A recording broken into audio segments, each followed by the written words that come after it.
Hey everyone, welcome! Today we're going to dive into the core principles from Bob Proctor's classic book, You Were Born Rich. So for the next 5 minutes, we're going to break down the system for unlocking the prosperity that Proctor argues is already inside you. Right off the bat, this is a huge idea, and it kind of flips everything you've probably been taught about money on its head. He's saying wealth isn't something you go out and chase, it's an awareness you build inside yourself first. It's about getting that feeling of prosperity locked in your mind before the money can ever show up in your bank account. So, where do we even begin? Well, the very first step is to totally rethink your relationship with money. According to Proctor, most of us have this completely backwards, and it all starts with understanding money's proper role in your life. Just think about that for a second. If money is your servant, you're not begging it to stick around or worrying when it leaves. You're the one giving it instructions to build, to grow, to create a better life. You become the master of your financial destiny, not a slave to your bank balance. So, Proctor gives us a few simple rules here. And the most critical one is that money has to circulate. It's a tool, right?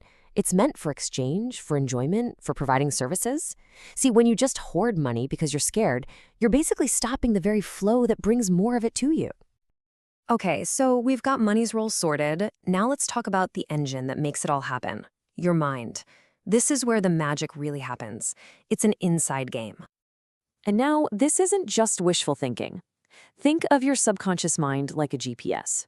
Here's the thing. It doesn't know the difference between a real memory and a vividly imagined one. So by seeing yourself as already wealthy, you're basically plugging that destination into your internal GPS. Your mind will then just start finding the routes to get you there. And this is really the huge difference, right? A poverty mindset looks at the bank account and reacts with worry. But a prosperity mindset? It's creative. It knows that number is just a shadow of your old thinking. To change the echo, you have to change the original sound, which is your thought. But look, having the right mindset is the foundation, but it's not the whole story. You've got to connect that inner vision with real, actual action in the world. Vague desires just get you vague results. You got to give your subconscious mind a crystal clear target. So you have to be specific. Don't just say, I want more money. Pick a number, a real specific number that you can focus on. And while you're holding that big goal in your mind, Proctor insists on one action that's non-negotiable. It's a rule as old as Babylon. The principle is simple. A part of everything you earn is yours to keep. The rule is simple. Before you pay a single bill, before you buy anything, you pay yourself 10%. First. Always. Okay, and you can't get to where you're going if you don't know where you're starting from, right? So you have to be honest. Are you in deficit, break even, or surplus? And listen, this isn't about feeling bad about it. It's just about getting clear.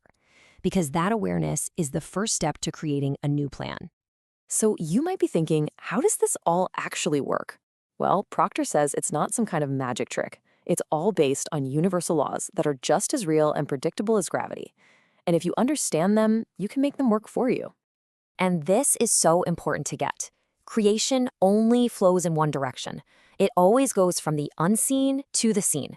It starts on that spiritual plane as a thought. That thought then becomes an idea, and only then does it show up in the physical world as a result. And this is why so many people get stuck. They're trying to change the results without ever changing the thought that created them in the first place. So what's driving all this? Proctor calls it the law of vibration. The best way to think about it is like a radio. When you hold a clear image of your goal, you're literally tuning your personal frequency to match it. And this doesn't just attract what you need, it actually makes you see the opportunities that were there all along, but you just couldn't see them. Proctor really boils this down to 3 simple, powerful steps. First, build that image in your mind with absolute vivid clarity. Step 2 is to let go. And what that really means is you stop worrying about how it's all going to happen and you just trust that the way will appear. And third, you expect. You live with this calm, certain faith that it's already on its way to you. Now, the great thing is, you don't have to turn your entire life upside down tomorrow. A lot of the time, the biggest breakthroughs come from one tiny, consistent change. This idea he calls the razor's edge. And this is such an empowering idea because it means you don't need some huge heroic effort. Think about it. In a horse race, the difference between winning and losing can be just a couple of inches.